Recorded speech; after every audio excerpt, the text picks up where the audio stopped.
Remember, the election is March 28th. That's Tuesday, March 28th. And if you are needing to learn your precinct, you can go to the town website or town hall and give them your address, and they'll let you know which precinct you're in and where your voting station is. But we probably all know where our voting place is, right? Okay, so I'm going to start at the far end with Mr. Dimling. Who will introduce himself, identify the seat he's running for, and give us our opening statement. Alyssa is our timekeeper, and she will let you know when your time is running down. Okay, hi, I'm Peter Demling. Is the microphone on? Everybody can hear me? Yep. Okay, wonderful. I'm a candidate for the 3-year seat. I've been a parent of 3 in the Amherst schools for 9 years, and I've been a software engineer at MIT for the last 15 years. My inspiration for public service is my wife, Becky, a longtime PGO leader, school playground builder, and amazing volunteer. When she sees a chance to make a difference, she just goes for it. So when our family came to Amherst, I began volunteering, coaching youth soccer, and serving on school governance councils at both Crocker Farm and the middle school. At the middle school, I responded when a schedule change threatened to severely cut time on world language, art, and music. I met with school officials, organized parents, and got those cuts restored. And when major problems arose with the classroom teaching model, I spoke publicly for administration to listen to and respect teacher voice, and that model's requirement was lifted. Just recently, when a proposed charter school expansion would have seriously impacted our district's funding, I quickly mobilized a community response to prevent it. This effort was all the more rewarding because I was able to bring together people from all across town, beyond differences in local issues, working together towards a common goal. I've also supported my oldest son, Jacob, who has special needs. Jacob's a kid whose voice needs encouragement to be heard. And working for his greater inclusion has taught me the meaning of education for all. For me, it means a commitment to actively evolving our education delivery, constantly seeking out new ways to meet the needs of our wonderfully diverse student body. To this end of fully embracing diversity, I recognize that as someone who is white, having never been treated unfairly because of their race, I can never fully understand the point of view of a person of color who has experienced and continues to experience the reality of racism. And yet I feel a deep commitment to work to understand it as much as possible so that I can actively participate in the undoing of racism in all its forms. These convictions are how I approach the reality of racism today, with an open attitude of listening, learning, and constant self-improvement. Thank you very much. I'm Bob Greeny. I've been in Amherst 23 years. I've had 4 children go through the Amherst public school system. I teach physics at Holyoke Community College for the past 30 years. I think most of you know about HCC. It's a very racially, economically, culturally, sexual orientation, age, diverse community of teaching and learning. It's a wonderful place to work. And I hope that that experience, if I'm elected as a school committee member, will bring skill to that, doing that job well. The school committee is a 5-member board. Its leadership role, and it should have a strong leadership role, should be based on well-considered information received and sought after from faculty, students, parents, and administrators. We just came back from attending Special Education Parent Advisory Council meeting. This is the kind of thing that I think all school committee members should do. They should be well aware of all facets of the Amherst school system. As a school committee member, I will listen to the loud voices. Sometimes you don't want to. And I will also listen to the soft voices and I will do my best to cultivate good judgment based on the collective wisdom of all voices.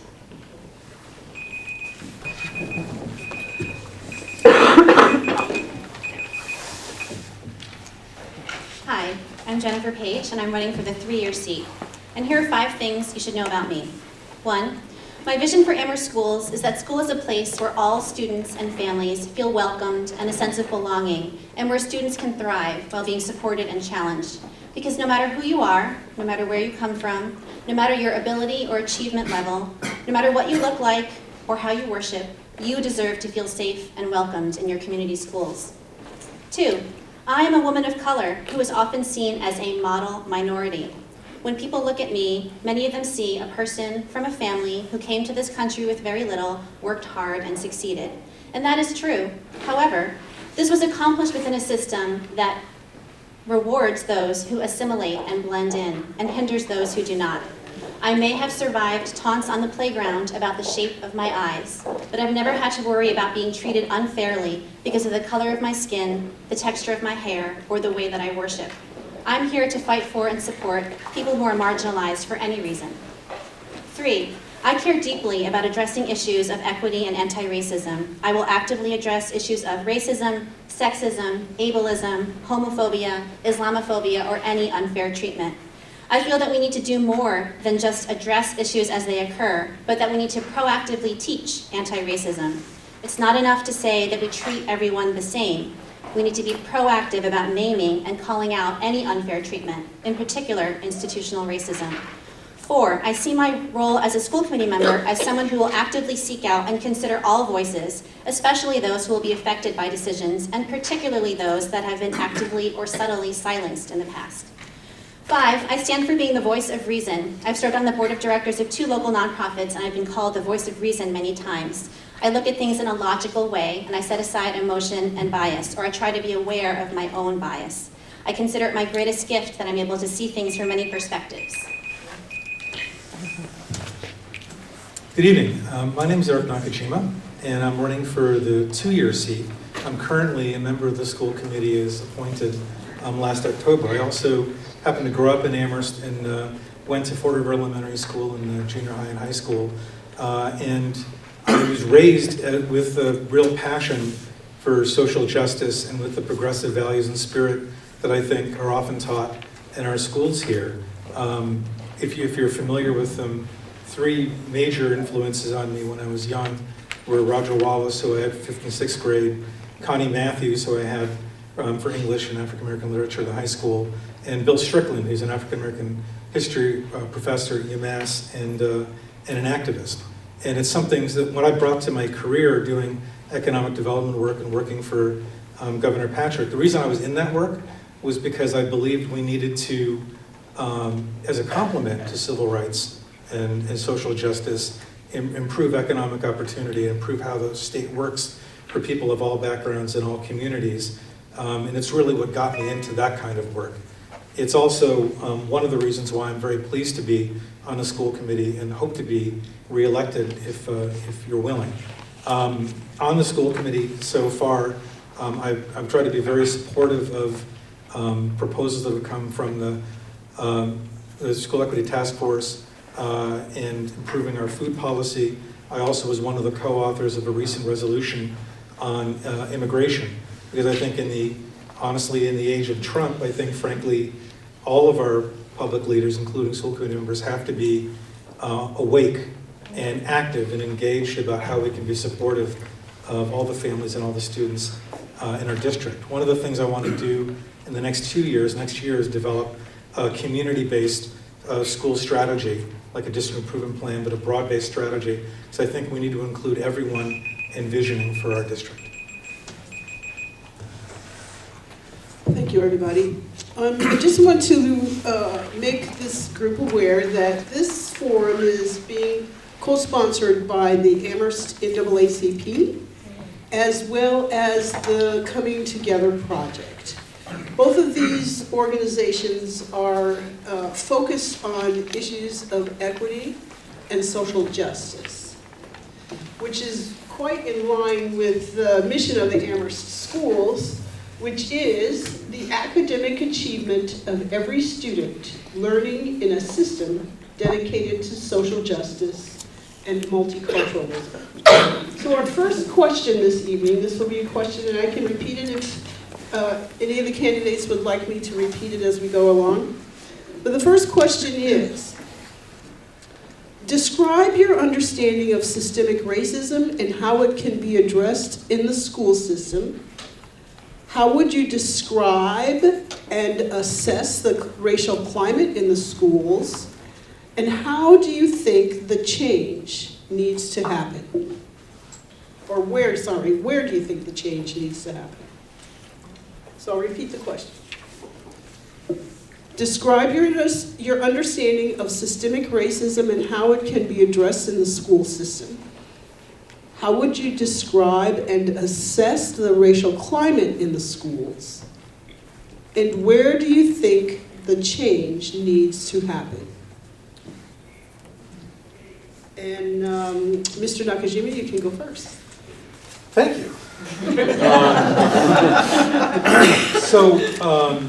Systemic racism in wherever, people often get, I think, this stuff wrong because they think about systemic racism as being, or racism in general, as being the most obvious bigot that you meet who's saying something offensive or behaving offensively. And yet the reality is systemic racism is about operations of power, and power particularly as it circumscribes or limits people's opportunities to engage equally, to be seen on their own terms, and to be free, to be able to make use of their creativity, their talent, their ability to do, their ability to not do, without judgment, but also without a system that will put them in a box and circumscribe them in some way in terms of their ability to act really as others do. And frankly, so there's a lot of unconscious structural racism that occurs. It can happen in how you staff. It can happen in terms of how you set policies within a district, where the questions you don't ask, or the things you're not probing, the ways in which you establish meetings and hearings and write out materials can be done in a way, not just linguistically, which is sort of the obvious thing, but what languages are you writing it in, but also how are you laying out the problem? How are you engaging? Who are you reaching out to? So, I mean, obviously there's like huge literature on the subject of systemic racism.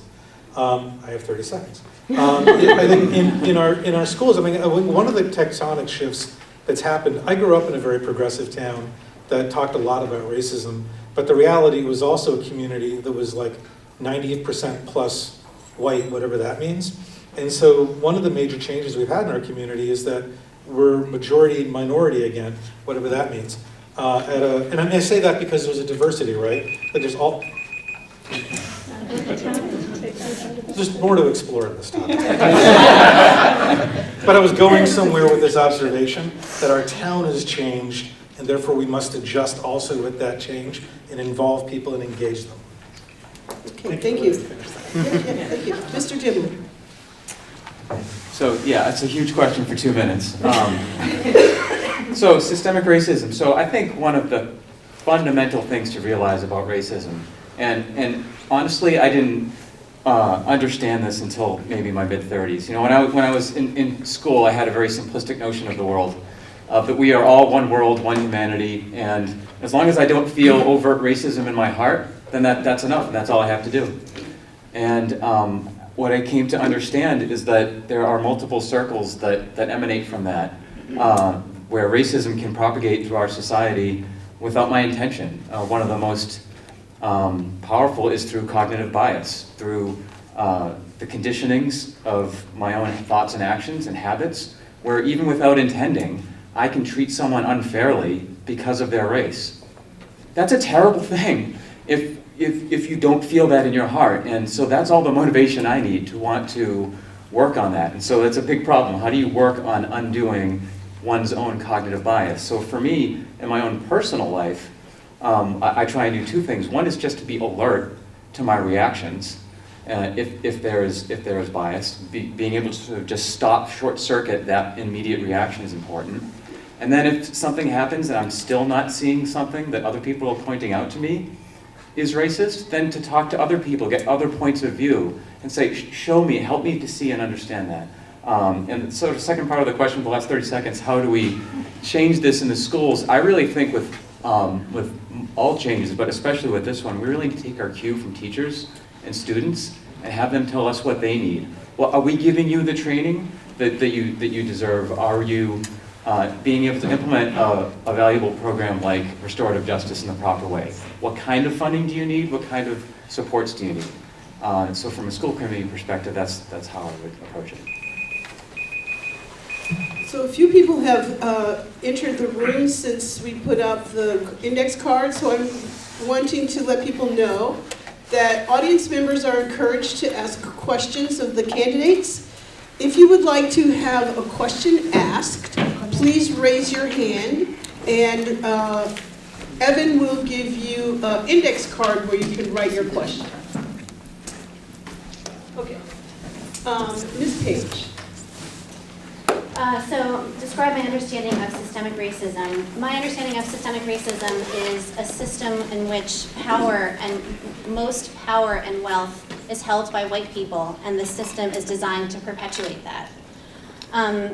In terms of what I think of the climate in our schools, I think it depends on who you ask, and while you're asking me, so I'll say that I think that racism is an issue. I think it's maybe a quiet issue that doesn't get a lot of attention, but I think it's there. A few years ago, there was a school-wide survey done at Crocker Farm, and I'm a data person, so of course I read the survey results and all the data tables, and it showed that parents of kids of color were less likely to be satisfied with their experience at Crocker Farm than parents of white kids, and that's a problem. So where does change need to happen? I think that change needs to happen everywhere. I think that it needs to happen with teaching, actively teaching anti-racism to students and to teachers. And I think it needs to be not a one-time training or a one-time course or an elective course. I think it needs to be ongoing and systemic throughout the school district. I have an analogy for privilege that I like to share, and it comes from the book Lean In by Sheryl Sandberg, and it's specifically about how men and women are treated differently, but I think it has a broad application. The analogy is that life is like a marathon, and in this analogy, people arrive at the starting line equally fit and prepared for the race. And during the race, some people, in this case men, are told, keep going, you're doing great, you're gonna win. And others are not given the same encouragement. Women might be told, you don't have to do this. Why don't you let someone else finish the race? Maybe you didn't train hard enough. And maybe it's okay if you drop out. And as I said, this analogy is specifically about men and women, but I think it can be applied broadly to people of color and white people. And I also think in this case, not everyone does arrive at the starting line with the same level of fitness. I think some are given much more time to prepare and resources to prepare than others. And Mr. Green.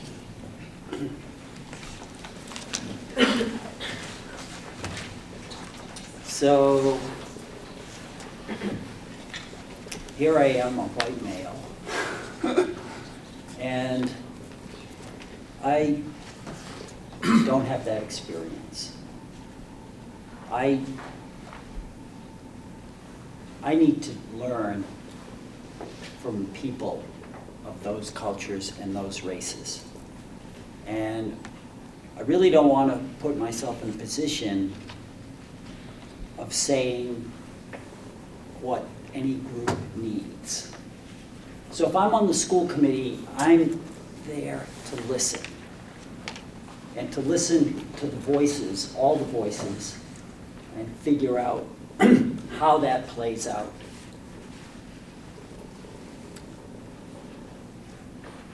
I'm going to say one more thing that might get me in trouble, but I think we need to explore how to address this issue.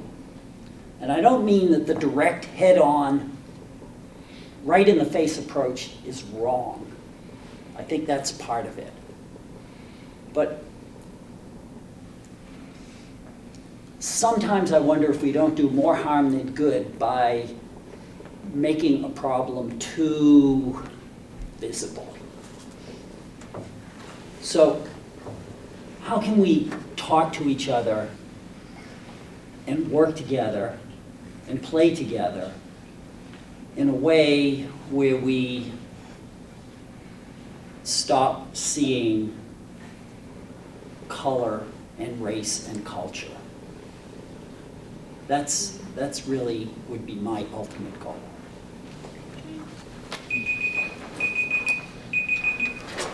Thank you, everyone. Okay, we're at question number 2.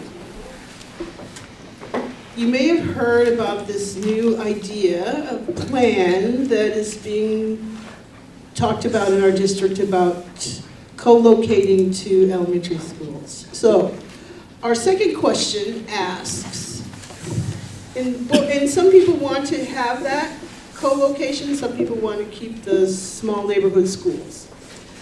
So in both school configurations, families have voiced concerns about issues of equity. Regardless of the outcome of the new school referendum vote, how would you address families' concerns? And I'll read that one more time. In both school configurations, families have voiced concerns about issues of equity. Regardless of the outcome of the new school referendum vote, how would you address families' concerns? Mr. Demling first. So, regardless of the grade configuration, there are issues in terms of how we offer our school's resources to all students that address a wide range of issues with regards to equity. So one thing that I've seen in my own personal experience, so my oldest son has special needs, and so we've had a 9-year experience with the schools of working on the IEP meeting. If you're not familiar, you go in with the schools and there's a very state-level regimented procedure in which you have your services allocated. And especially when you are entering this process, it can be very overwhelming. It can be emotionally overwhelming, accepting the reality of your child's disability. It can be difficult to understand if English is not your first language, and it's a whole education process. And so the ability for a parent to advocate for services for their student can be impacted by their education, by their language, by their emotional state. And when it comes down to it, what services a child should get should depend on what services a child needs.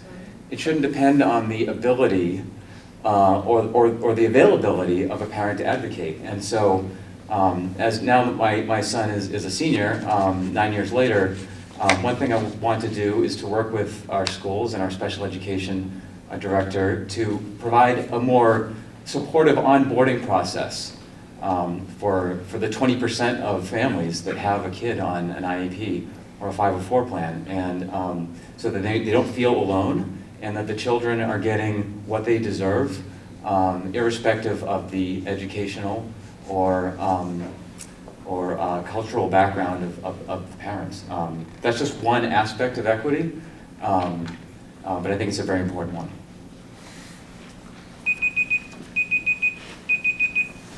Ms. Page.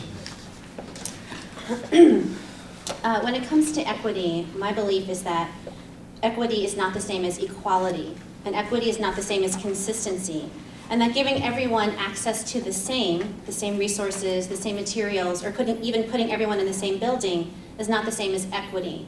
In my view, educational equity means giving every student what they need to succeed, and that's going to be different for different kids. And I think one of the best ways to do that is to empower teachers. Teachers are the ones who can best identify what individual students need in order to succeed. And as I said, it's going to be different for different kids. Just as a small analogy, I often think about this story of in a past job I worked as part of a small team, and one of my team members asked for his own printer in his office because he printed a lot of data tables and didn't want to walk back and forth to the shared printer. And he was told, well, we can't give you a printer because then we'd have to give everyone on the team a printer. And he said, well, I need a printer. And so they gave us all printers. I didn't need one. I didn't want one. It didn't help me do my job any better. But that was fair in the eyes of whoever made this decision, that everyone should get the same. So it didn't help me do my job any better. I could have used a door because I had an office but didn't have a door and it was really loud. So I think take away my printer and give me a door, that would have helped me to succeed. So I think that I think that identifying what individual kids need in order to succeed and then empowering teachers and empowering school staff to get that kid whatever it is they need, whatever services or resources they need, I think that is the best way to address equity. Mr. Nakajima. So I like the question, particularly regardless of the outcome, because I think the debate over the school project opens up, for better or for worse, opens up a window for many people into how the community is engaging around issues of equity, of access to school resources. There are arguments that are made in favor of the project around having a unified building and reducing busing for redistricting. There are arguments against the building project, arguing that the current schools provide more felt cohesion and access to schools that feel more local and connected to the neighborhood. And those are deeply felt positions. So I think one of the things that I'm committed to doing, by the way, I actually agreed with Jennifer's definition of equity around meeting children's needs where they're at, and also providing parents with the means to be able to also similarly access the schools. I think that's right. There's a lot of variety and differentiation in making sure kids can get what they need and the schools meet the children where they are. But I think in this particular question, as it relates to the school project too, I think it really requires whoever's elected to the school committee, and as the school committee moves forward, thinking about how we can engage the community afresh.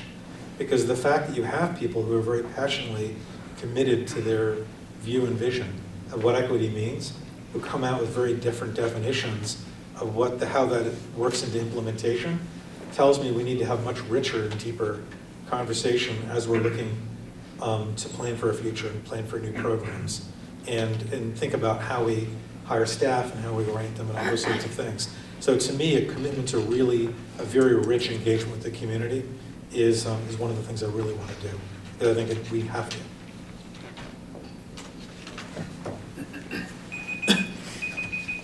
Mr. Greedy, it's your turn. So I keep coming back to this idea of voices and listening, and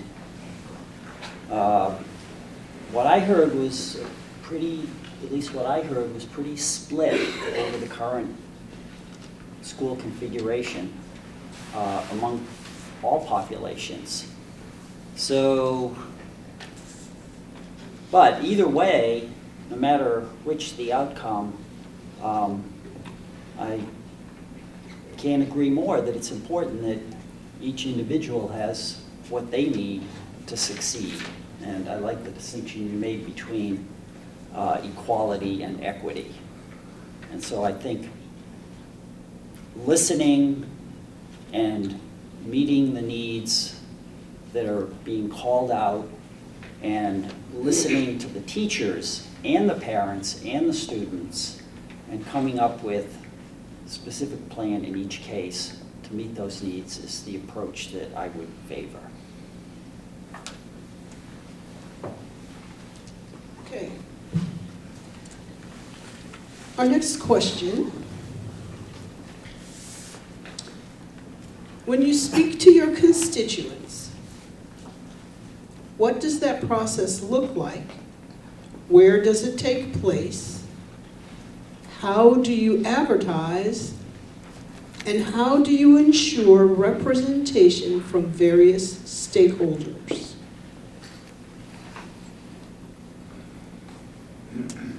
When you speak to your constituents, what does that process look like? Where does it take place? How do you advertise? And how do you ensure representation from various stakeholders? Ms. Page. I'm not sure if you mean as a candidate or as a school committee member, but I'll talk a little bit about both. One of the best things about running for a school committee is knocking on doors and getting to talk to people in their homes about what's important to them. I usually start off with asking them if there are any particular school issues that concern them. A lot of people talk about the school building project, but not everyone does. It doesn't seem to be top of mind for everyone that I've talked to. So I like to ask, what are your school issues? What school issues are you concerned about? And also, what are you looking for in a school committee member and from the school committee as a body? I particularly like asking that question of teachers and both current and former and retired teachers. When it comes to being on the school committee, one of the things that's important to me is to listen to community members, particularly those who haven't spoken up as much in the past. I feel like at Amherst, we like to speak on behalf of others without actually talking to those others and finding out what they want and what they need. We also like to have community forums and tell people to come to the forums to tell us what you think. But in my view, that's an incomplete way of gauging community interest and community needs. I think that if you want to know what people think, you have to go to the people instead of asking people to come to you. And so if I'm elected to school committee, I'd like to institute a practice whereby committee members would proactively go to the public through community groups and other organizations to talk to people. I'm a Crocker Farm parent, and at Crocker Farm, when the PGO holds a school-wide community event, children are welcome to attend so that parents don't have to find childcare. It's held at a reasonable hour, and there's usually pizza, and they provide buses from the apartment complexes for families who don't have their own transportation. And I feel like that's how you have a community forum. You make it open and accessible to people with many different family and logistical circumstances. And that's one way you can ensure that you hear from as many voices as possible, particularly those who don't have the means or the ability to come to meetings and advocate for themselves. Mr. Greene. I think the proactive approach is also the one I would favor. We had this, I mentioned we had this experience tonight of going to the Special Education Parent Advisory Council. So there's a board I didn't know existed, and now I know it existed. And we've been there, and I think any of us that are elected will now go back there and talk to those people. But the community also has to help the school committee, so we need to know, like, who's, I hear so many conflicting things, so who's not being heard, and how do we get to those people? And so often around the proposal, part of the reason I decided to enter the race is I was just talking to so many people that say our voices aren't heard, we're not being listened to. Decisions are made, and then they ask for opinions, but the decisions are already made. So how do we defuse that? How do we genuinely listen to people? And I think not just the school committee, this can be a town-wide issue of decisions being made and now we have an open forum, but it's not really, it's happening too late. And so we need to make sure that process happens early on and that a direction isn't set until we've really heard all voices. But we need help from you. You have to participate. The school committee, 5 people aren't going to fix the town. You have to come and say, this population isn't being heard, or this group of people can't get to the school committee meetings, you need to go to them. And then it's up our responsibility, yes. Okay, there's this class or this group that can't get to our meetings. So how do we access them? Through you or through someone else? So it really has to be proactive in that sense. But I urge you, the public, to talk to the school committee. Mr. Dimley. This is such a great question. So it's one of the fundamental challenges of a public representative, right? How do you understand the perspective of all those you represent? There's 20,000 plus people in this town. You're not going to be able to speak to them all every single day. So yes, the proactive philosophy is the best. In terms of 3 specific examples, I think it's a matter of trying to reach out and see what works. I would want to be very responsive on email. I think that's a very easy avenue for people to contact on school committee with. I would want to have office hours at one of the coffee shops downtown. There's been some great responsiveness by some of our select board members, just sitting with a sign in a coffee shop and having people come in. I think that's a great way. I think we could leverage technology better. Facebook is a very accessible mechanism. It's been a great communication dialogue means for during the campaign. And so I would want to maybe continue that as a method of dialogue. In terms of how do we ensure representation, one thing I really like to do, and has been really powerful for me on this campaign, is being comfortable being uncomfortable. we talked about cognitive bias before and how, in my heart, this is one world, one humanity, and yet I have my own cognitive bias. And I if I'm going and talking to a group or a church or an apartment complex and I haven't been there before, I need to sort of get over that and say, okay, what places might I not normally go and reach out to so that I can better understand the points of view of people who maybe don't share the same background, who I don't see frequently, in order to get out of my own echo chamber and understand that I don't just represent people I know, I don't just represent people like me, I represent everybody. Mr. Nakajima. So I've knocked on an awful lot of doors over the past year, and it's been a wonderful experience. It's tremendous to get a chance to talk to folks and listen to folks and really take people where they are and engage with them. The great thing about being appointed to the school committee is that now when I'm in Atkins or Stop and Shop or something, or walking uptown, I'll often get approached by someone who will want to talk about issues that are going on in the schools, things that are going on in the school committee. And so I think you learn a lot of different ways. Obviously, there's also phone calls and emails and things like that. I think one of the most important things that I can do, to echo some of the things that were just mentioned, is to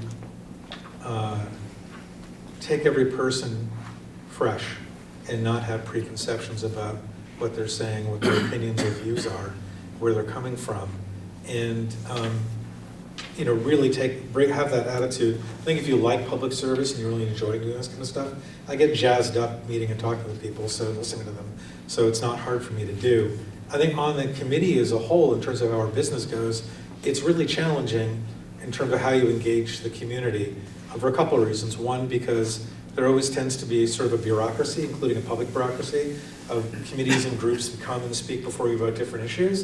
And so the question is always, where's everyone else and how do you engage everyone else? And then one of the endemic things in life is everyone always complains, oh, we threw a hearing this night or a meeting this night, no one showed up.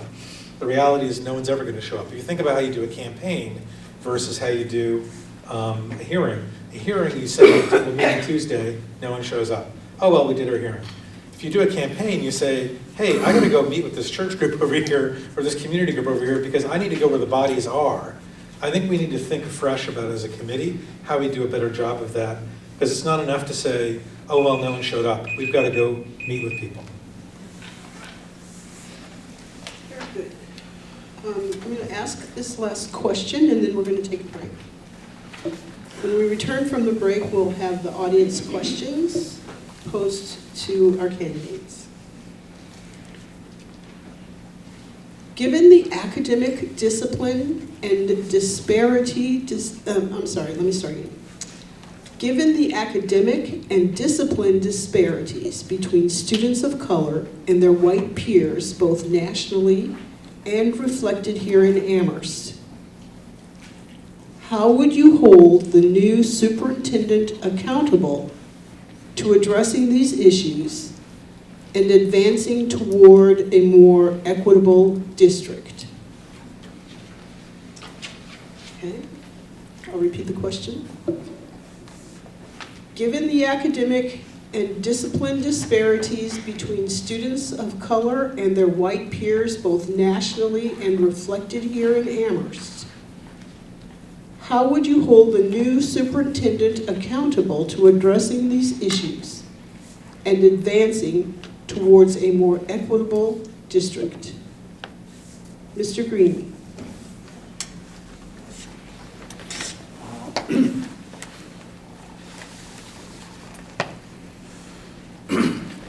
This is a long time, very difficult problem that we've been working on, and we need to continue working on it.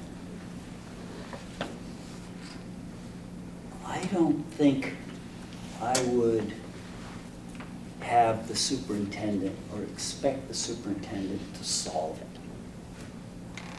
I think we as a community, and especially the teachers and the school committee and the superintendent, of course, solves this problem.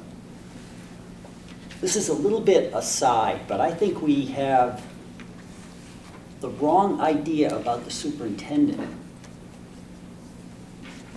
The superintendent is one member of the team.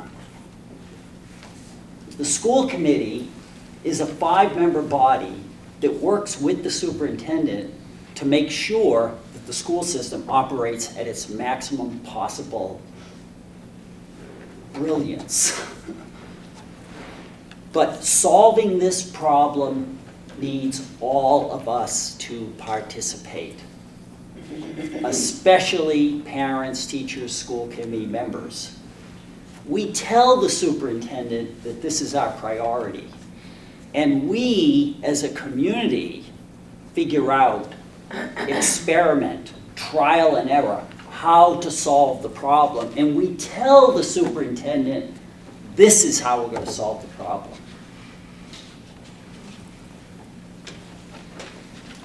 Mr. Nakajima. There's an awful lot in this question, and I think it could encompass an entire forum on itself. But there are a couple things that immediately come to mind. One, as we're searching for and hiring a superintendent, I think that's the first place it starts, trying to understand what priority and appreciation a candidate has for equity issues, closing the achievement gap, school discipline, social inclusion, and what their experience is both academically as well as also professionally. Do they have experience successfully working within districts? I think the second thing would be what their approach is to engaging the community. Because I think Mr. Greeny has it right, that it's not something the superintendent themselves solves, it's something they solve with the entire community working together. And as it is a major national type of structural racism or systemic racism, this is an enduring challenge our society has, which means it's not an issue of what's your approach for this one particular program or policy or concept. It's really what's your overall philosophy and engagement with the community over something that a superintendent could spend their entire career working on, make a lot of progress, but frankly spend their entire career on. And so that's the kind of level of commitment. It's also an approach to how you work with your staff, professional development, teachers, and with community, parents, students themselves, other resources and organizations within the community.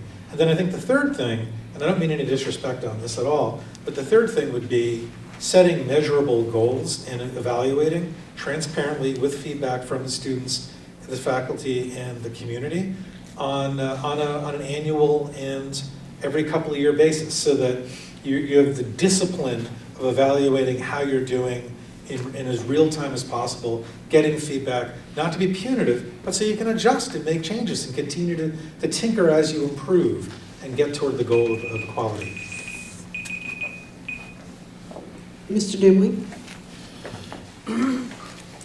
So to address the issue of academic disparity, so the achievement gap, the difference in academic achievement between white kids and people of color is a problem in our town, it's a problem across the state, across our country, across the world, and it has been for years. And there are no quick fixes or easy answers. If there was, it wouldn't be a problem. And so this is one of the core foundational challenges of public education. How do you service the needs of all students? And I think it's therefore critical for the school committee to make sure that the superintendent maintains closing the achievement gap as a top priority. I think sometimes with this and other challenges, there can be some excitement for a particular solution people get involved in, and there maybe is some limited success, and then energy burns out. And for something like the achievement gap that is not just going to go away with a snap of the fingers, it's important for the school committee to make sure that we keep the pedal to the metal, that this is our priority core foundational issue of education. And in order to find the most effective solutions, the superintendent needs to rely on teacher feedback in terms of what's specifically working, what interventions are available, and what support teachers need. And real quick on discipline, I think it's important to recognize that disparities exist in all grades, and that when we talk about what programs ought we to implement, like restorative justice, it looks a lot different grade to grade. And when we are supporting our teachers, we need to also give them the tools they need in terms of overcoming racial bias, so that that is not a factor in as much as possible when we approach this.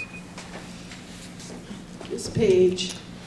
When it comes to holding the superintendent accountable, I think that you set specific and measurable goals and have the superintendent create a plan to achieve those goals, and then you question and you keep questioning to make sure that what is planned does get implemented. And I think you need to be relentless, and I can be and will be. I recently had 2 people at UMass, where I work, refer to me as relentless in my professional capacity. One of them was the chancellor himself. He said that I was relentless in my pursuit of success for a program that I was working on, and I own that about myself, and I will be relentless for what I believe in and what I feel strongly about. When it comes to moving towards equity, I think that that starts farther back than when discipline is doled out, or when grades are assigned, or when tests are given. When it comes to disparity, I think it starts with having everyone, teachers and staff, confront their implicit bias. We all have hidden biases, perceptions that we don't even know that we have, not because we're bad people, not because we're racist, but because we're human. And just as a small story, I work full-time, and I have my entire adult life, and I climbed the corporate ladder for almost 20 years, not 2 years. And my husband, because his schedule is more flexible, he's the one who gets our daughter on and off the bus every day, most days while I'm at work. And yet, when I recently took an implicit bias test that was created by Harvard University for the purpose of testing for hidden bias, I took a test specifically about men and women, and my result was that I had a strong automatic association of male with career and female with family. A strong automatic association of male with career and female with family, and I just told you that I've worked my whole life, and my husband's the one who takes care of our daughter after school. I was shocked. How could that be my result? I'm a feminist. I'm a working mom. How could I have that default traditional bias? But the more I thought about it, the more it made sense. I have consumed so much media in my life in the forms of movies and TV and books and magazines that show men working and women caretaking. And the messages from popular culture can be even stronger and can take up more space in our psyches than our own experiences. And acknowledging that is hard, but for me it was really eye-opening, because once I realized I had that hidden bias, I realized that I can have any hidden bias. So thank you, candidates. We're going to take a 10-minute break at this moment. When we come back, we'll have questions from the audience.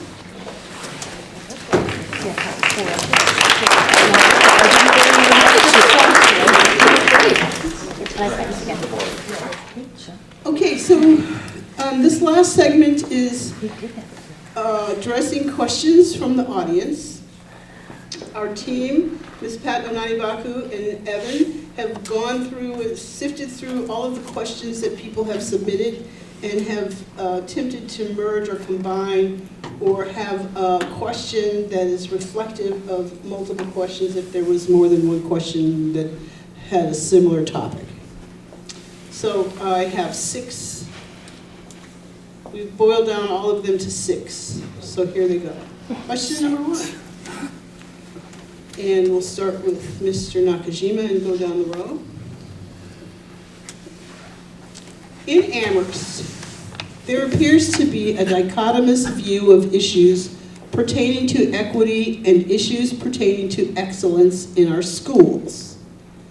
Please, if you will, share your perspectives on this dichotomous view in our school district on equity and excellence.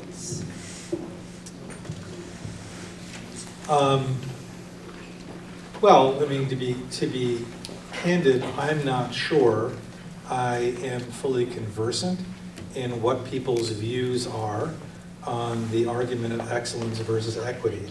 So I've been hearing about it, so I'm interested in finding out more about what people think some of the challenges are, which leaves me to opine more generally about excellence and equity. I mean, this is in my mind, this goes back to earlier questions about equity and the question about how you achieve, what does it mean in the context of the school district? And to me, it does mean that you have the resources dedicated to meet each child where they are. And to do that, that's going to mean different things for different children based on what their needs are, where they are developmentally, and what their age is. And so one of the things I think, frankly, the district has done, at least my observation, done a decent job is of developing and implementing innovative programs that do try to do things like keep children with special needs in the classroom as much as possible and meet both their developmental needs and social needs, but also their needs for inclusion within their community and within their neighborhood. We also have, I think, excellent programs that try to help children who, wherever they are, in terms of their reading or mathematics ability, to be able to be individually tutored and understand what their needs are developmentally and help them achieve and accelerate their achievement. That's something that's true if you have acute needs and you're having difficulty with learning and achievement. It's also true if you are advanced and you are accelerated and needing to be identified as such and be supported.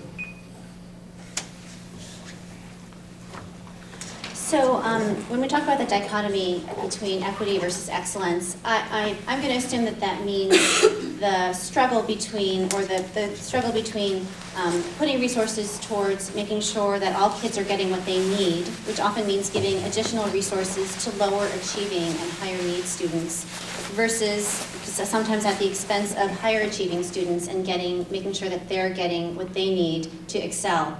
And I don't think it needs to be an either-or proposition, and I don't think that we need to pit those two groups against each other. I think that we can ensure that all kids get what they need to succeed in whatever way, in whatever success looks like for them. And again, to me, it goes back to empowering teachers, because teachers are the ones who are going to know for each individual student what their needs are, what they need to succeed, and what success will look like for that student. So I'm in favor of any policy that or procedure that empowers teachers to have more freedom to do what they need to do to help students to succeed. I'm not an expert on this topic, but I'm a fan of listening to experts, and with this issue and with any issue, I like to listen to people who spend their days and their time researching and studying about this issue and many issues. And as with anything, there are probably experts on both sides or all sides. And I think our job as school committee members is to take in information from experts who may be offering us conflicting views about the issue, and take in the information and take in the input that we get from our community, and then make the best decisions for our community based on what we know from the data and from listening to our community members.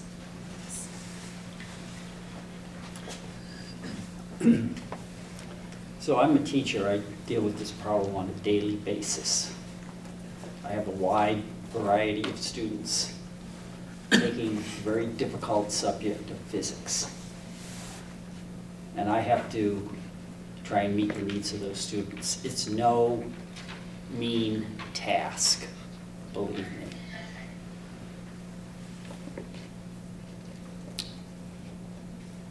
I'm biased. I would listen to the teachers.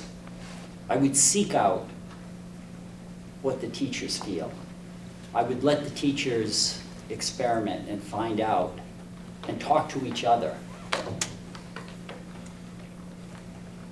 The people that are on the floor doing it, I'll show my bias, are more expert than the experts that aren't in the classroom. You have to be in the classroom and deal with this on a daily basis. And there's no simple solution. But my strategy, my personal strategy, and that may not work for every teacher, is to hold high standards for everyone. I don't have different standards for different people. Everyone is held to the same standard. And when people feel that they're not doing as well as the others, I just do my best. I had a student, I'm not going to be able to finish the story. How many seconds? I had a student come to me today, hours ago, saying, he calls me Greenie. I see him all the time. He works hard. He's working so hard and he's so challenged. He says, Greenie, you know, I'm special. What do you mean you're special? You mean like special education? He said, yeah. I said, You are doing so well by the standard you're at, and you are going to succeed. And he will succeed. This kid will succeed. So, education for all, I mean, this is it, right? This is what public education is all about, and it's why I'm passionate about working for our schools. It's why I opposed the charter expansion recently and really worked to mobilize our community, because that was a case with the Hadley charter expansion where I felt like it was taking funds away from our district schools and not servicing the needs of all students, only for high academic achievers. And the other part of that is creating an atmosphere that's welcoming and inclusive of kids who are not high academic achievers. So how do we achieve that in our public schools? So one of the earliest initiatives I had with the middle school was working with our curriculum director during the math curriculum redesign. And there were two issues at stake that parents were passionate about. One is kids that were ready to move ahead really quickly in 7th grade, giving them the opportunity to do that. And yet, we didn't want to track kids so early that if you weren't ready for high advancing math in middle school, that was going to limit your ability to go forward in high school and your options. And so I worked closely with the math curriculum director. I spoke with a lot of parents and helped visualize the design of how you move from 7th grade and 8th grade math and the supports at each stage, so that there's now a much longer span of years where if you need additional support, you can do that. So this was an example where it wasn't additional resources where we needed 2 math curriculums, but it was a matter of knowing that both of these things were a priority and then putting in the effort to understand the information about the topic and come up with a creative solution.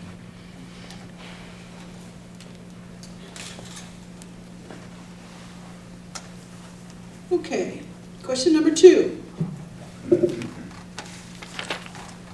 Most of the very divisive conflicts that happen on school committee and in the schools these past few years have been related to cultural competence or lack thereof.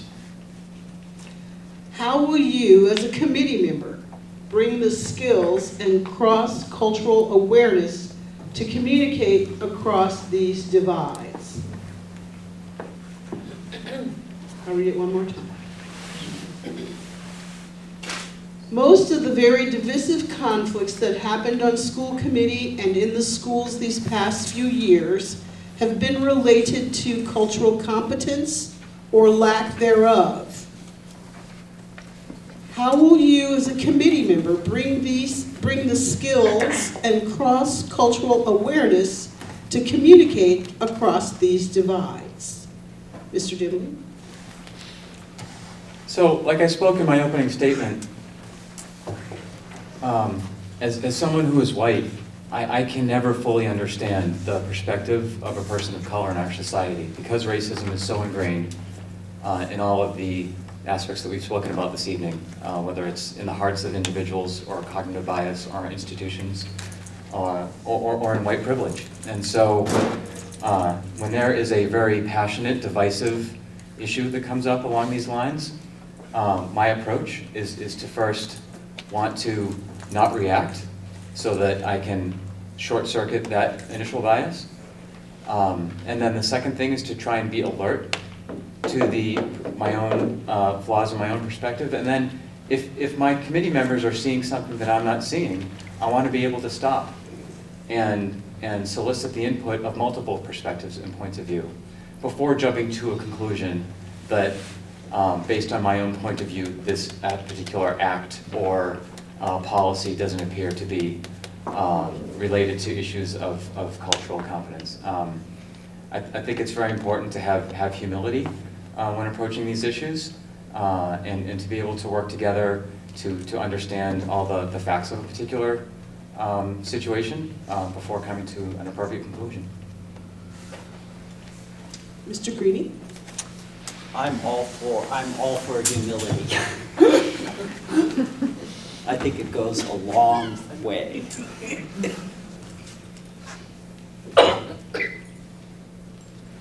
And listening. It's easy to say you listen. I don't know, I think I listen. Maybe I don't listen. Tell me if I'm not listening. So I wonder, cultural competence. I don't know, I'm not familiar with those situations. I just know there was a lot of dysfunction going on. And is it correctly labeled as cultural competence, or is it a lack of listening, or is it just basic person-to-person insensitivity? I don't know. I think we're all pretty good. I don't know, I've been with these guys. And I think you'll do well by any of us.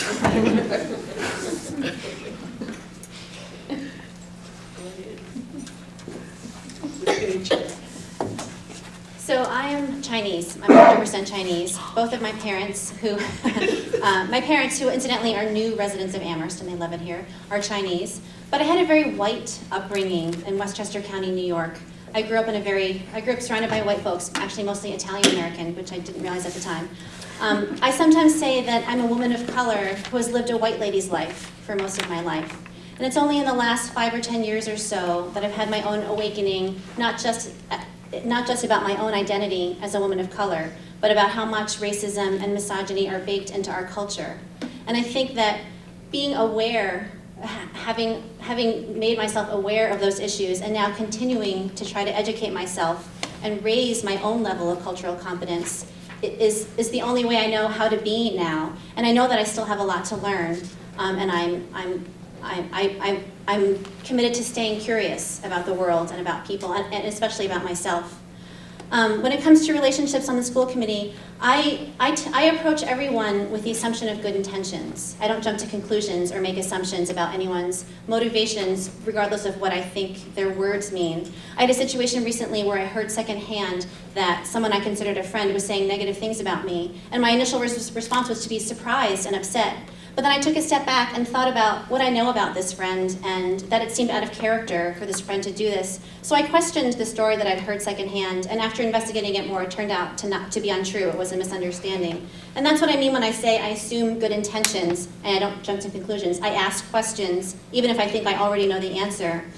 And I find that those two things, assuming good intentions and not jumping to conclusions, goes a long way to getting along with others and working towards a common goal. I first seek to understand what others are saying and where they're coming from before I try to put forth my own views. Mr. McSheen. So, on a personal level, I have to tell you, I really loved having President Obama as our president.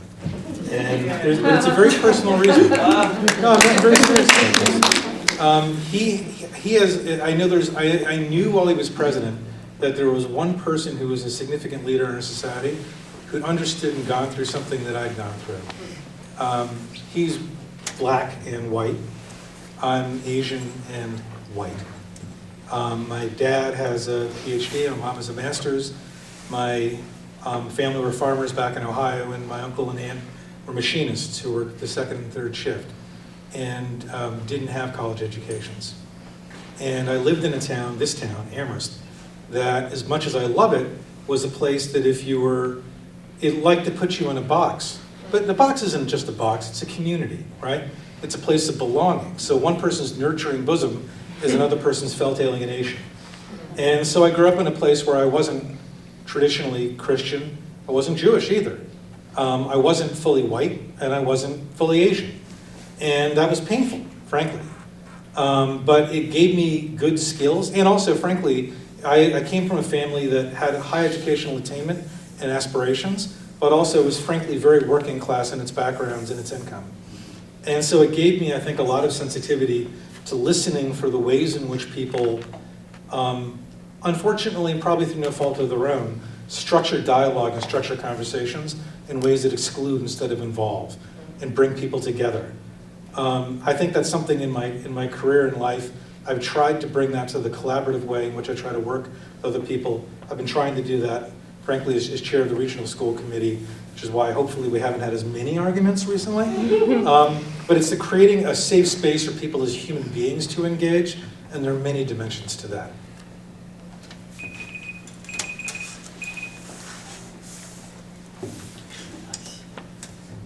Okay, question number 3. When the question of addressing family concerns regarding issues of equity, teacher empowerment was mentioned. My question is, how would you empower parents from different socio-cultural and linguistic backgrounds not aware of how our educational system operates or works? I'll repeat the question. When the question of addressing family concerns regarding issues of equity, teacher empowerment was mentioned. My question is, how would you empower parents from different socio-cultural and linguistic backgrounds not aware of how our educational system operates or how our educational system works?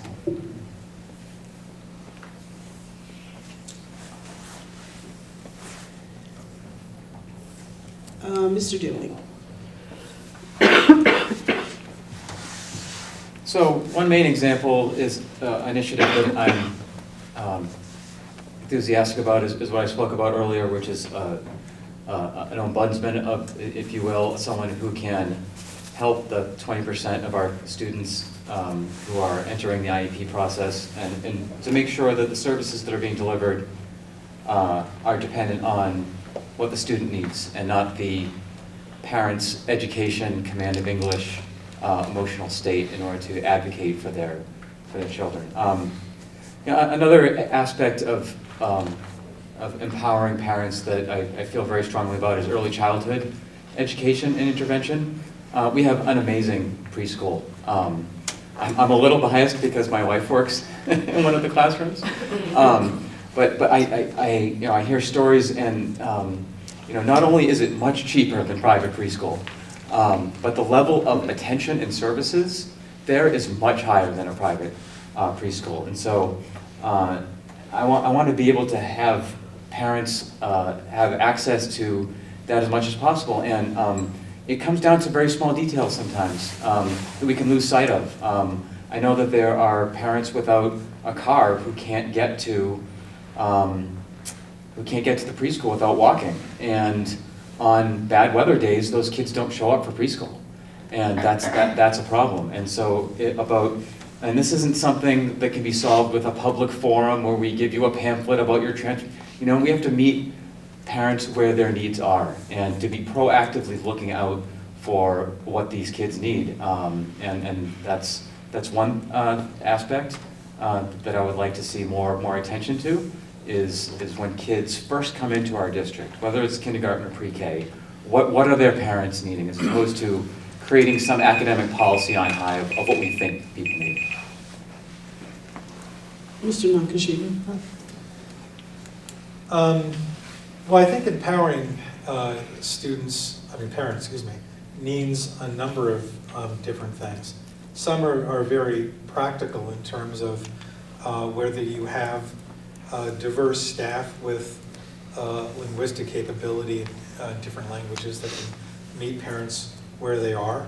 It depends on whether you have multiple modes of access to the school programs. I think at a basic level, and I'm not going to assume that everything's wrong now, but that frankly the central relationship for a parent's going to be with the school teacher, the classroom teacher that they're meeting with, and with that school. And so I think that that relationship has to be one in which it's not asymmetrical, in which the relationship of the parent coming in with their views and their questions is very open. So I think speaking of cultural competency, I think there's a cultural competency or professional development element for the staff about how you engage parents. There's also something in the answer we had earlier around finding multiple modes of engaging the community. I think if they were talking about parents in particular who feel the least connected now, least empowered, or least accessible, I think the answer is we need to be more creative about how we engage parents, because I don't think let me put it this way, somebody who's been sitting on the school committee for a few months, I don't feel like we're doing a good enough job of that now, and I don't think there's some notion where, I've got the silver bullet, I can just solve this. It's like, no, we've got to be really creative and really engaged and really then listening to members of the community and stakeholders, how we can do it. I think finally, a major element, which I think, to be honest, is a little bit of a criticism of the way things have been, is you gotta open up with what your issue is, like whether declining enrollments or whatever it is, without immediately having a solution set on answer. Because if you want everyone to be able to feel empowered to engage, they can't just have to respond to something. They've got to be able to have open exploration with the idea. That way you can also take people with different backgrounds and different knowledge of an issue and engage them fully. I apologize for taking so long, but I want to get that idea out. Mr. Greenie. So, my own personal experience is at a community college mostly, and so I'm not have that experience as a teacher of dealing with parents. So I don't know that I have much to add to the comments that have already been said as to how to, obviously this is an important issue. It's important that the parents are included, feel invested for the child's sake and for the parents' sake. So I think I don't have much to say. I would go back to my listening. I would listen to the parents, and I would listen to those parents that say, these parents aren't being heard, and I need to go out and reach out to them. And so, as Mr. Nakajima said, maybe we need to become more creative and more proactive about dealing with that issue, because it is so important in a child's education that the parents are engaged. Ms. Page. So how do we empower parents from different backgrounds who are not aware of how our system works? That's a great question. And again, I think one of the keys is to go out to the people and find out what their needs are and find out what their needs are. And so I think one way to do that is to use the PGOs, which are a wonderful resource for our families and for our students, but I think maybe are underutilized when it comes to having communication from the school committee and the administration. I'd like to see outreach through the PGOs and other community organizations so that we can, as school committee members, talk directly to parents about what their concerns are and what they need help with. I would also, I don't know if this is possible, but I would love to see real-time Spanish language interpretation of school committee meetings and other meetings that affect school families. And I know that all school written material that goes home is translated into Spanish, but I would love to see us translate into other languages that are commonly spoken by our families in the schools.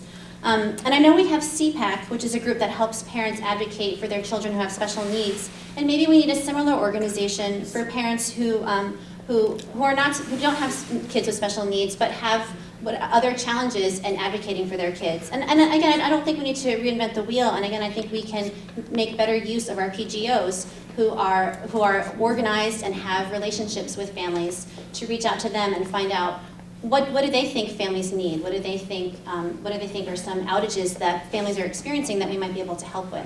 So yeah, I think being proactive about going to families and finding out what their needs are and how we can help them to advocate for their kids is a good way to go.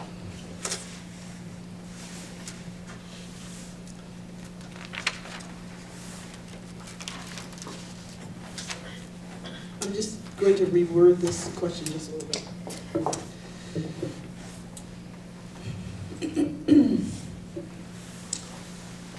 As the school district's teaching force is overwhelmingly white, how would you assess the ability of this primarily white teaching staff to determine how to address structural racism?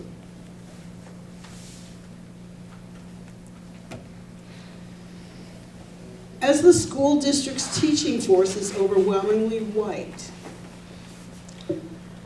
how do you assess the ability of these primary educators?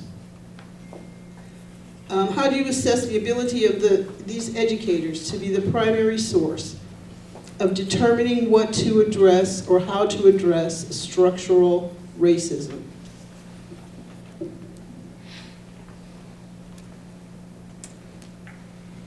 Mr. Greedy. Well, this is a problem everywhere. So at HCC, 25% of our student body is Latino, Hispanic, and certainly our faculty don't represent that. And I'm not sure what the African American statistic is, but I think it's probably around 12%, and we don't reflect that. And we're doing a little better at the female representation, but it's just every search we do, we pay attention to this, and it's just difficult. I think the only real solution is when the staff and the teachers and support staff reflect the composition of the student body. And in the meantime, cultural awareness, whatever those programs are that we can do to help with that situation, but the only real solution is to have those people present in those positions, in those numbers. Mr. Dingley? So I feel like there's sort of two questions here. One, I think, is a specific question which is being asked, which is if most of our teachers are white and they are charged with implementing practices to undo institutional racism, well, how do we assess their ability to do so? I think the first part of that is to provide the proper training, and I think for the community to really engage with teachers in terms of what they're already doing. Just from the last several months of talking to principals and speaking with teachers and parents, there's a lot going on in our curriculum at all grades with regards to equity and social justice issues and undoing institutional racism and really thoughtful, engaged actions. And I think it would go a long way to understanding the complexity of how these programs are being implemented. And it's not simply well, let's just run a spreadsheet at the end of the year and see if it's going well or not going well. To the sort of larger issue related to this in terms of how do we get a more diverse set of teachers, it's multiple levels, and it's working with our human resource department in a proactive way. The first step is to make sure that you are actively recruiting a diverse candidate pool. And there are ways to do that. There are resource investments that we can make. And then at the point of evaluation, when we are filtering down, whether it's a teacher search or a principal search, to be alert to the fact that we have bias in our evaluation. And so that if I am comparing the educational background of one candidate versus another, to understand that our society does not provide equal opportunity for education opportunities for people of color. And so to take that into account and to remember that we're trying to project the most effective person for the job. Mr. Nakajima?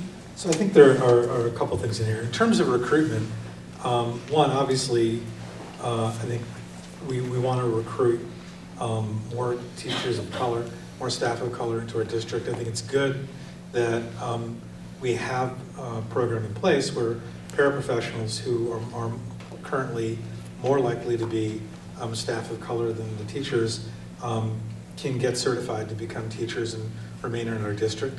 But I think it was mentioned earlier, I think Jennifer might have said this, that somebody who is not white can also harbor biases or structural lenses that reinforce structural racism or systemic racism. And so I think honestly, I would prefer, when we're thinking about professional development for teachers and evaluation, I'd rather move off the lens of we have a white teacher, therefore we need to question whether they're able to handle not only maybe the circumstances and background of a student in a way that's sensitive to what their background is, but also, frankly, to unfilter themselves in terms of their expectation for every child. Earlier, the question was asked around excellence and equity.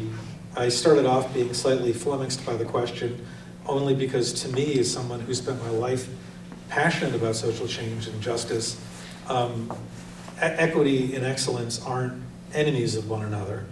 And in fact, if you become more open and sensitive and more flexible about how you think about every child, every family, and more dexterous in terms of how a teacher does that, then you can in fact enable sustained excellence on the part of all your students, which is exactly what we're trying to do. So professional development, definitely a stronger cultural literacy of all staff.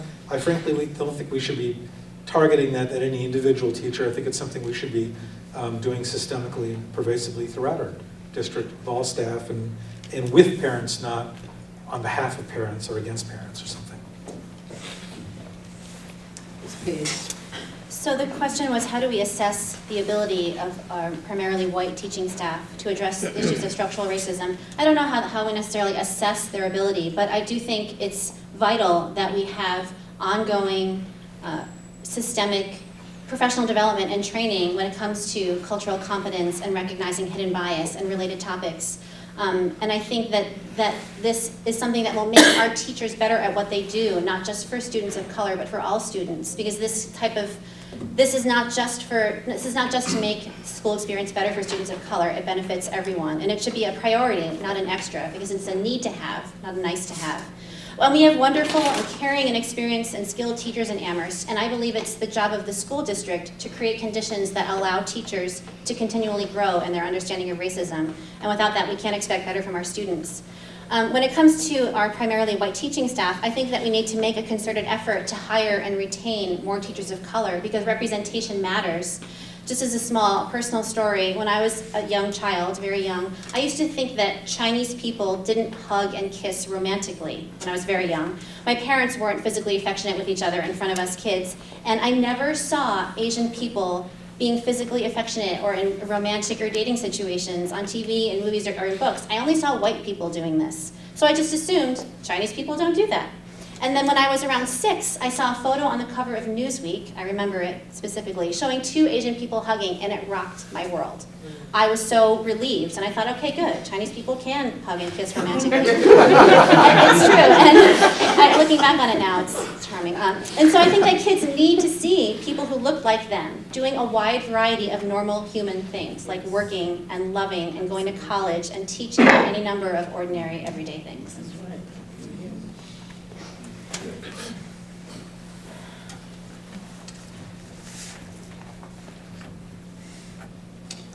What are your ideas to encourage diversification of honors and AP tracks at the high school? And what are your ideas to increase teachers and school, and what are your ideas to increase teacher and school leader diversity? Okay, so it's two-part question. What are your ideas to encourage diversification of honors and AP tracks at the high school? And what are your ideas to increase teacher and school leader diversity? Mr. Nakashima. So that is 2 questions. Well, one, I think we talked earlier, a lot of people have talked repeatedly about wanting to listen to folks. I think I'd want to understand what some of the perceived barriers or challenges are to increasing enrollment in honors or AP courses, and see what we need to do to remediate it. In other words, is there, I hate to speculate, because you could easily imagine some kids aren't encouraged to or don't feel like those programming is not intended for them, in which case you've got to change how you recruit. It could be a matter of expectations for children. More generally, they could even start earlier, in which case you've got to change those expectations. A little bit like with the equity and excellence question, that the fact is every child in our district can be excellent in their own way, but in fact, any child in our district, you don't know which child just by looking at them or when they walk in the door, might end up being some kind of a genius in something, right? Like somebody who could be excellent in an AP course. And so you have to make sure that the recruiting, the developmental work that you're doing, and outreach and identification of gifted children is not itself biased.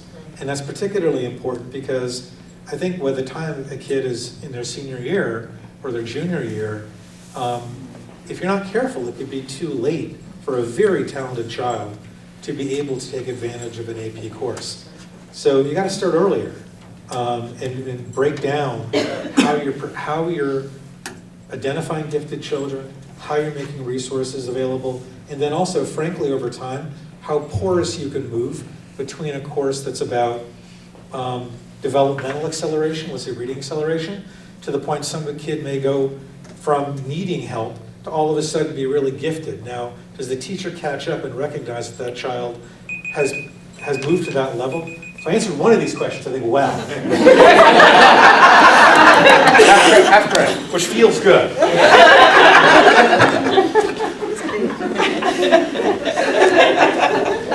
Okay, so part one is how do we increase the diversity of honors and AP tracks? So I've talked a lot about hidden bias tonight, but I think a lot of it starts with that. In my campaigning for school committee, I've talked with a lot of parents, and I've heard stories from parents of kids of color who've told me that their kids were sort of gently nudged away from AP courses, even though the parents and the kids knew that they were capable of taking those courses. And so I think that we all have hidden biases that we're not aware of. Obviously, that's what makes them hidden. And I think that requiring people to explore their hidden biases could go a long way towards that. In terms of increasing teacher and school leader diversity, so one thing I think that the school committee should look into is implementing a blind application process for all school hires, and by which I mean this, that at the initial application process, when someone submits their resume and cover letter, that those documents have the full name of the applicant removed, so that the screening committee doesn't see just the full name of the applicant, to try to remove some of the bias inherent in seeing a name. We all like to think that we're unbiased, but none of us are. And when we see a name like Robert Johnson, we'll have our own set of biases. And when we see a name like Lakeisha Jones, we're going to have another set of biases. So just at that initial stage, remove the full name of the applicant to try to not remove bias completely, but to try to minimize some of that bias. And so I think that's a process for any staff, teacher, or administrator hire in the district that we should look into implementing and see, talk to people about what the implications of that might be. I think that could go a long way towards increasing diversity of teachers and school leaders. Mr. Greeny?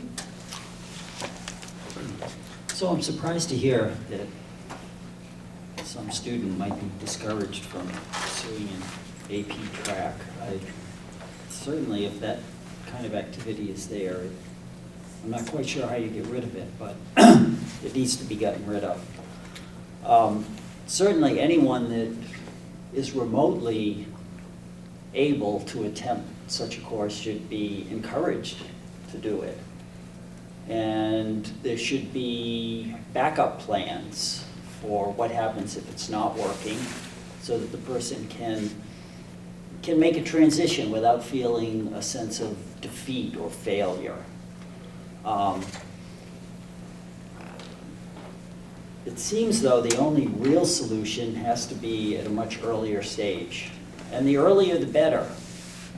And this is like, I'm not an early childhood education person, I'm not an elementary school education person, but people in those fields should be encouraged to make sure that what they're doing is giving people full exposure to the fields of mathematics and science especially. Because early on, people develop such bad prejudices about these subject areas. And I deal with this all the time. I get them, and they come in and they're taking physics, and I've lost them before I begin. So I tell them, I said, how easy is it to learn Spanish or Chinese? How easy is it to learn to play the guitar or the piano, the violin? It takes hours and hours of intense practice. If you do that, you'll succeed in physics, believe me, it's no harder. So this is the kind of message that we have to send to students. And also that science is fun. And math is fun. So I want to talk about 3 things in my 2 minutes. So scaffolding, competence, and barriers. So scaffolding, I think, and these are all on the same theme of supporting kids at the earliest grades, because in order to be able to be in a position where you are able to perform well in high academic classes at the later high school years, that foundation needs to be delivered. So my daughter had an experience. She's a crazy math whiz, but she wasn't able to access this particular style of teaching in this advanced math class. And we just talked to the teacher and said, most of your instruction is at the front of the blackboard, and then in individual discussions, could you have more group discussion? And it opened up accessibility in this math class to a lot more girls who at that age were accessing math in that way. So that's one. Two is confidence. So I'm a software engineer, and I love talking to kids about coding and how there are such ridiculous myths about that you have to look a certain way and be a certain gender in order to access coding. And so I gave a presentation to 7th grade class about busting myths about coding. We talked a lot about imposter syndrome and how defeating yourself and telling yourself that you are not able to, that you don't belong at the table and that you can't do that is a huge thing. And so and right at that pivot point, right in middle school, when kids are forming the basis of their confidence, is really important to catch. And in terms of barriers, so, when we talk about white privilege, it's a concept I think is very important to evolve our understanding of, particularly, I feel this for myself as someone who is white. And for me, one of the fundamentals is not understanding barriers because they haven't been barriers to me. And so how do I see obstacles for people when I haven't myself encountered those obstacles? And so, if I'm on the school committee, I want to actively seek that out because I know that I'm not going to inherently understand them. Okay, this is our last question.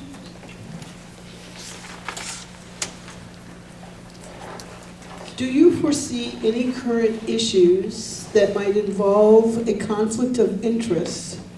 Let me start again. Do you foresee any current issues that might involve a conflict of interest complication for you if you are elected and are serving on the school committee? Shall I repeat it? Good. I've done all the others. Do you foresee any current issues that might involve a conflict of interest complication for you if you are elected and are serving on the school committee? Mr. Dillon. Yeah, so two things. One specifically, so I mentioned my wife is a preschool teacher, and so she's part of the teachers union. So I've actually spoken with the state conflict of interest board, and they said as long as you are not part of the negotiations for the contract, which would have a direct financial impact to myself, then you're all right. So in that specific situation, I would be excusing myself. More broadly, I think it's great that there are so many committee members who have kids in the district and are also actively involved in the community. So I think having a connection to the schools and to what's going on in the schools is healthy. I think I've learned more from my three kids who first went through Crocker Farm and Wildwood and then the middle school. I'm on my 6th year in a row as a middle school parent and year 4 of 8 as a high school parent. So it's been really great to have that connection, and I look forward to it. I think that's something that would serve me well, a perspective that would broaden me on the committee. Mr. Greene? We'll just go down the road. So as a state employee, I have to, every 2 years, take the conflict of interest training, and I just recently did it, and I can't recall anything in there that would set me up for a traditional conflict of interest. I'm a faculty member. I will have a conflict of interest in that I will probably be biased in the direction of those people that are in the classroom doing the work when it comes to making judgments about taking directions or forming policy for the schools. So I make that bias, what do you say, in the open. So if you don't like that, don't vote for me. So I'm a UMass employee, and that means I'm a state employee.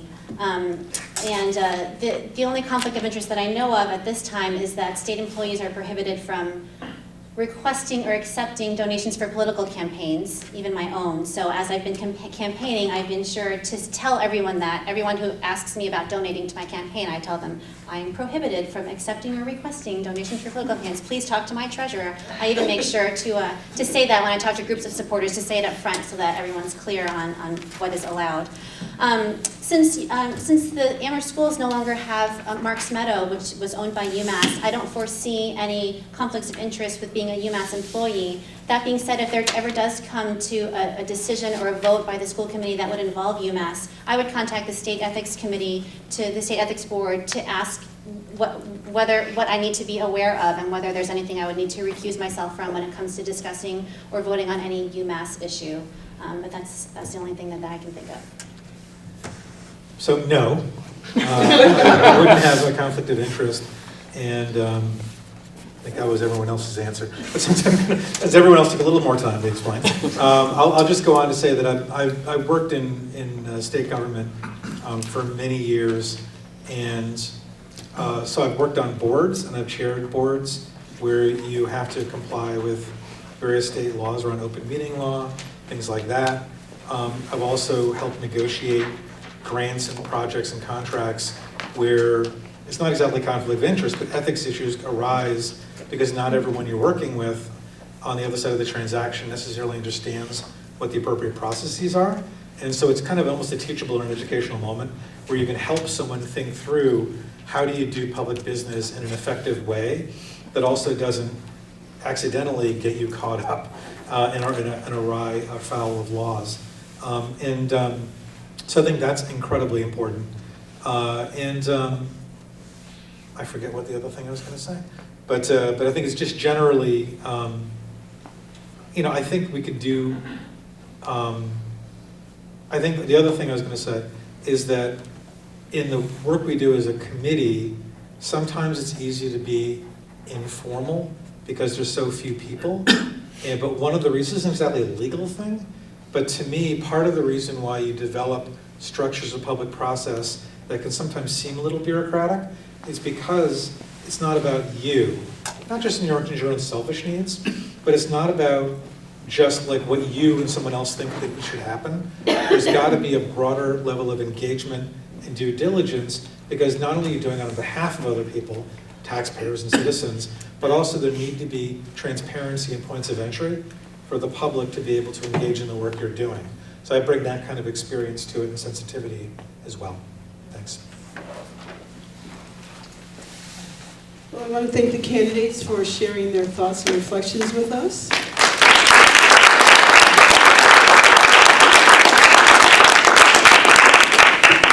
Now, each candidate will have a 2-minute, thank you. Now, there are 2 seats for school committee. 2. Separate. 2. There are 2 separate seats. Okay.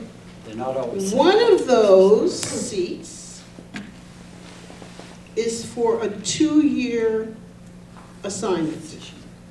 That would be Mr. Nakashima and Mr. Greene. The second seat is a 3-year appointment. That will be Ms. Page or Mr. Dimley. And Mr. Dimley, they're both running. So I'm going to ask them to give their closing statements in the order of the number of years, starting with 2. The order of the number of years. So Mr. Nakajima, Mr. Greene, Ms. Page, and then Mr. Dimley. Or followed by Ms. Page. Let's see. How do we do alphabetical this time? Alphabetical by last name, starting. Okay. Starting at 3. I'll go first.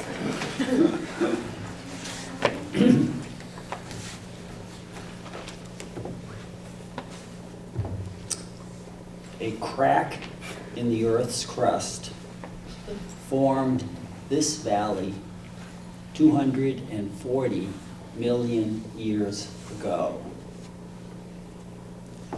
making valleys and mountains. We are part of a long and rich history. Sometimes we divide, sometimes we unite. In division and in unison, we listen to each other.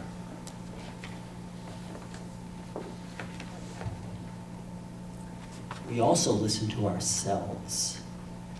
This is important. We listen to ourselves. We hire experts. We listen carefully to them as well. We then make careful, collective, considerate decisions, recognizing the wisdom of the expert and the wisdom of the novice. Together, we build the social educational structures that serve all of us. Your vote is important because it is you participating in your community. And more you participate, whatever and however you are able, will benefit all of us. Hi, again, my name is Eric Nakajima, and I'm running for the 2-year seat. I think there's a lot we can get done in 2 years, at least I hope so. So I'd be honored to have your vote on March 28th. I do have a website, conveniently called ericnakajima.com, which you can visit if you want to learn more, email me or anything like that. You know, I have this town in my bones. When I was as far away as California and I thought about planning, I was studying out there, planning, regional development, things like that. You know, the valley kept being the place that came in my mind as an example of a place I wanted to work, but I wanted to make a difference. So I came back here for a reason, because it's something where I think I'm a reasonably good abstract thinker, but to be honest with you, when I think about change, when I think about social justice, I don't just think about far off places or problems we're having nationally. I think about my neighbors and I think about my community. And so this is something that I'm very passionate about, but also, frankly, I believe this community is closer to transformational change, progress, coming together than it may be apparent. There are a lot of divisions in this town and a lot of divisions that exist, frankly, beyond our schools. I mean, pick a topic in this town and there's probably 2 camps fighting it out as we speak. But when I listen to people and I meet with people and talk to them, I find that very frequently their values and what they're aspiring to is closer together than one would otherwise think based on the level of volume that we have in our disagreements. So my passion is social justice, but my passion is also helping to work with you and the other members of the committee to move this town where it should be, in terms of justice, but also in terms of being a model for civic engagement, for community engagement, that we can all really be proud of and would be a model for our children in the community. And then finally, Mr. Dimling, and then Ms. Page. Alphabetical. As a parent of 3 in the Amherst schools for the past 9 years, I'm running for school committee because I'm grateful for what my children have received and have a proven track record of practical experience bringing positive change to our schools, and am dedicated to ensuring that children of all backgrounds and abilities have access to the highest quality education possible. To this end, I've worked with our schools at all levels to encourage the voice of special needs students, led efforts at the middle school to empower parent voice in restoring time on world language, art, and music, recently mobilized our community to prevent a harmful charter expansion, and have been a calm advocate for clear information and teacher voice in my consistent and strong support for the building project. Throughout all these efforts, I've taken the same approach. Learn and share clear information, empower all voices to be heard, and then actively rise above personal preference in order to make the best long-term choices to benefit all students. It's what I've done in our schools for the past 9 years, and if elected, it's what I'll do on school committee. And I would appreciate your vote. Thank you. I'm running for school committee because I believe that our community depends on people like me to step up to fill these important, unpaid elected official positions, and that if I can, I should. I want an excellent school environment for my daughter, who's in 2nd grade at Crocker Farm, and also for all kids and families. What's particularly important to me is that we actively teach students about racism. My daughter's really into Star Wars, and she's been fashioning lightsabers out of duct tape and cardboard, and the other day she made a gun out of black duct tape, and I was taken aback at first. And after I gathered myself together, I told her that it wasn't okay for her to play with a toy gun like that. I told her that for her, an Asian and Caucasian girl, it would probably be okay. But I told her the story of Tamir Rice, that he was a black boy playing with a toy gun, and that police saw him, and they thought it was a real gun, and they shot him and killed him. And it wasn't the first time that she and I had talked about Black Lives Matter and about how police sometimes unfairly target people with brown skin. But it was the first time I had to tell her that a black boy was killed by police for doing something that she was doing, essentially playing with a toy. And I'm going to continue to tell her these stories and to teach her about her own privilege as a light-skinned person in this world. And I think that we need to do that for all kids, for all of our students, not once in a while, but all year long. This is a troubling time in our country, and the best way for me to make a difference is to step up and try to make this corner of the world as good as it can be, an inclusive and welcoming school district where every student can thrive. I hope you'll vote for me on March 28th, and you can find out more about what I stand for on my website, which is jenniferpageamherst.com. Thank you.